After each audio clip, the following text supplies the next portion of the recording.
یو ملګری سوال کړی دی، دی وایي چې ما ته بلډ کینسر دی او ما ته چې کله د غسل ضرورت شي نو که زه لامبمه نو په هغې سره زما تبه راځي په ما باندې او بیا زما د کینسر کې اضافه ډېره زیاته کیږي، زما دپاره څه حکم دی؟ الله جل جلاله د دې مریض ته شفای کامله عاجله مستمره دائمه نصیب کی. ګوره دا کینسر چې دی که نه دا ډېره یو مهلکه بیماري ده، خطرناکه بیماري ده. کو د لامبلو په وجه باندې حقیقت کې ستا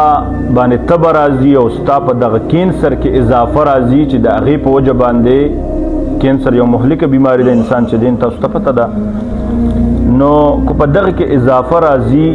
نو بیا خو ته تیمم کوه، خو که نه ته داسې ترتیب کوې شي چې اوبه ګرمې کې او په هغه ګرمو اوبو باندې لامبې، بیا تا ته په هغې باندې څه نه راځي، تبه نه راځي او ستا په کینسر کې اضافه نه راځي، نو بیا خو ته په هغه ګرمو اوبو باندې لامبه. خو که نه واقعیتا تا ته داسې عذر وي چې ته لامبې او د هغه لامبلو په وجه باندې تا باندې تبه راځي او د هغې تبې په وجه ستا په یعنی کینسر چې دی په هغې کې اضافه راځي، نو بیا خو دا داسې ده چې یعنی ته هلاکت طرف ته ځې. ټیک شو که نه؟ شریعت وي چې د غسل په وجه ته هلاکت ته ځې، تا ته دا یو یقین یعنی غالب ګمان داسې راځي چې کو زما ولامبلو نو زه به د دغې په سبب به دغه جوړ شي د مرګ،